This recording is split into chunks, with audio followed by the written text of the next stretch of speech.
Hello, theater directors. This is Daniel. I'm the creator of Cast98, and in this video, I'm going to take you through a complete demo of everything Cast98 has to offer. If you scroll down on the homepage, you see how it works, and this highlights a lot of the main features that I'm going to show you in this video. And this is the director track, so we're going to try and do it in under 10 minutes, and let's see if we can.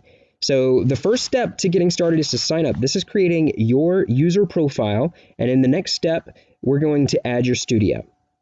Okay, and so I have a super secure password, I assure you, but it's okay. I'm going to delete this account right after we do this. Humanity check, the answer is koala. I'm surprised we don't get more questions about that. Then we have a little onboarding process with a couple more required questions. We ask about your country and location just so that we can localize some things. And your phone number, of course, so that your director can get in touch with you. And of course, I'm filling out all of this fake information. We're going to save and continue. So now we want to add our studio. Okay, and if I was a performer, I could just go straight backstage because I'm done with my setup. I'm ready to audition for a show. So, okay, let's add our studio. And down here a little bit, I can add a little bit about the studio. You're going to want to put some real info in here, but I'm just doing this for example's sake. And okay, so now what? We can go ahead and post a show, or we can delve into becoming a studio member. And we're not going to cover that in this video, but I highly recommend you check that out. Okay, so I'm going to go ahead and post a show. And this is going to redirect us automatically to the billing to post the show, and that's because we are not a studio member, so we do need to pay for this. And instead of going through this process, because I'm not going to show you my card information, then I'm going to go ahead and switch over to another tab where I already have a show set up. Okay, that was the wrong tab. Here we are. Okay, so here I am already logged in as an administrator on Cast98 for this fake show, Avengers the Musical. Now, if you go to demo right here at the top, if this is your first time, and if you sign up for the DIY demo, Avengers the Musical, you're probably a little familiar with it. That is the show where you will become a director in our demo, and you can have access to try all the director tools that you'll get when you actually post your first show. So going into the director tools for Avengers the Musical, you see the snapshot of our show over here, and on the left side is a handful of options that we can dive into. Show details is pretty basic. I'm going to click through all of these, by the way. We can change the title of the show. We give a blurb about this production, the history, maybe the venue, the opening night, performance dates, etc. We can delete the show if we want to. The co-directors tab is where you can invite your other leadership team, your producer, your assistant directors, etc., to come and help you manage all the things that you see in Cast98. So they have access to auditionee information and all the features that we're walking through right now. So make sure you're careful about who you give co-director status to. The announcement templates are where you can copy and paste the email addresses and a boilerplate message for a variety of milestones throughout your show. So we make that really easy. We don't have any messaging features built into Cast98, but we do offer these as easy and copy and paste templates.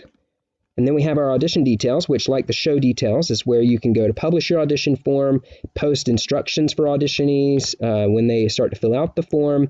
We can also set the audition venue and your audition blocks. And of course, you can set, this is fairly new still, but you can set a capacity for your auditionee blocks so that you're limiting how many people can sign up for any one time slot. That's a huge feature. It's one of our most requested features. Very soon, we're going to have custom audition questions, and so you'll be able to come here to edit those. Okay, the next tab is the auditionee dashboard. This is where the magic starts to happen.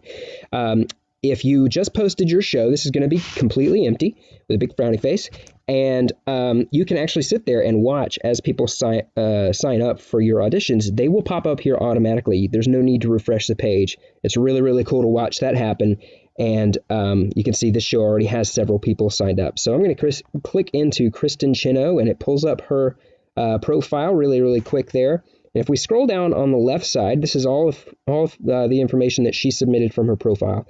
We see two sets of conflicts. We see the conflicts she submitted on this form and the conflicts that she now has on her profile. If you notice a discrepancy between these two, then what you're able to do as the director is to come down to the bottom and save and sync conflicts. And this is going to sync up these two sets of conflicts. That's how we put that little protection in place so that you, the director, can reject late conflicts. Actors cannot update their conflicts willy-nilly. On the right side, you see the audition report card for Kristen, and we can adjust these things. We can leave some notes here. The decision scale is -1 to +3. Your leadership team can figure out what you want that to mean. You know she is great. Put her in the show. I shouldn't be taking time to type this out. We're trying to do this as quickly as possible. So you see Kristen Chino now has a note here that says, you know she's great, put her in the show. So this is a great little dashboard where you can just review all the auditionees as they come through. So I'm going to click back to the director tools. The cast messaging is where you can go to update the messaging for cast every time they log in. Mostly when they look at the cast list, you can put a little welcome message that other folks will not see. Also, you can put a sorry message for the folks who did not get added to the cast list. When they go and look at it, they will see that message. The cast list itself is really easy to work with. We are planning to make it even easier in 2020, but this is where you can publish your cast list and you can also create the roles for everybody in your show. So here's the roles. You see Captain America, and then from the drop-down menu, you can select anyone that has submitted an audition form. It is important that they submit the audition form. That's how they opt in and give you, the director, permission to see their information. We take privacy very seriously. And then the checkboxes here are for rehearsal groups, and I'll get to those in just a minute. At the bottom is a save button here. Same thing for Backstage Crew. You can add anyone that has submitted an audition form to your show. You can add them to your crew list and give them a role. Also, any of your studio followers you can add to your crew list. So if you use your referral link to invite people to your studio, which you might have seen on the onboarding that we just went through, then they will automatically be connected to your studio when they sign up, and they will appear here for you to add them to the crew. Reputation notes, let's skip that for now. It's a pretty deep topic. It's pretty great, though. Make sure you look for our other video or a help article on that. Costuming, same thing. It's a new feature. I won't go into that right now. And then the rehearsal details, much like you saw with the audition details earlier, you can publish the rehearsal schedule.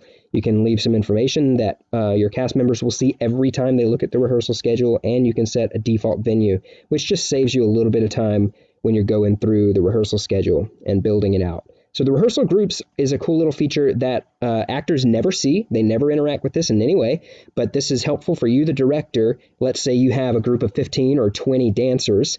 You can put all those folks into one group so that when you're building the schedule, instead of clicking on 15 or 20 individual people, you can click on the group one time and it loads everybody into the rehearsal schedule builder. So here we are at the schedule builder. This is where the magic really happens. This is at the core of why I built Cast98, to make scheduling easy. And so this top tab on the left is just the attendees tab. You can toggle that on and off. The next is the conflicts matrix. It basically clears out anything that's pulled up. It's going to clear it out so that you can get back to the matrix at any time. And then the third icon is your editing form for adding a rehearsal. And the fourth icon shows you your existing rehearsal schedule. So let's walk through this just a little bit. I'll click on the conflict matrix. You see there's nobody selected. If I go to my attendees and click on Agents of S.H.I.E.L.D., you see several people are highlighted, like I mentioned. So let's add everybody so you get the full effect. Actually, there's not really a full effect here. These folks submitted their audition forms a long time ago, and so their conflicts are all expired. So there's not a lot to see here. But all you have to do is find a date that does not have a lot of conflicts on it. You can check these little notes that people can leave on their conflicts to see if they have a partial day conflict. And when you find a good date, you can click on it, and it's going to pull up the editable form. If I scroll down really quick, you see I've got 12 attendees selected over here, and one of them has a conflict on this day. So if I change the day, you're going to see I still have somebody with a conflict. That's Christmas, basically. So the 16th is a good day for no conflict. That's another way you can just quickly iterate. And if I add this really quick, voice coaching is this rehearsal on December 16th. Actually, that's in the past. Let's go January 7th, 2020. That's going to be a better date for us. And if I save this, there's my success message along the bottom, and you see a red box here around the day. That's because we cleared that out. We put that in to prevent you, the director, from accidentally adding multiple identical rehearsals accidentally. So we clear the day so that if you're doing Tech Week, for example, you can quickly iterate, putting in lots of rehearsals that all say Tech Week. I can do one on the 6th, and then I can do one on the 7th, and then I can do one on the 8th. And if I click over to the rehearsal schedule and scroll down all the way to the bottom, because I just added these, otherwise they're in chronological order, you see voice coaching, which I just added, tech week, tech week, tech week. So that's everything that you need to know about building a rehearsal schedule. I do have some recommendations on the most optimal way to build a schedule, and you can look for our video about that. But really and truly, this is Cast98. And so hope you enjoyed this demo. If you have any questions, please reach out to tech support at Cast98. That's going to email me directly, and I look forward to hearing from you. Thanks for watching.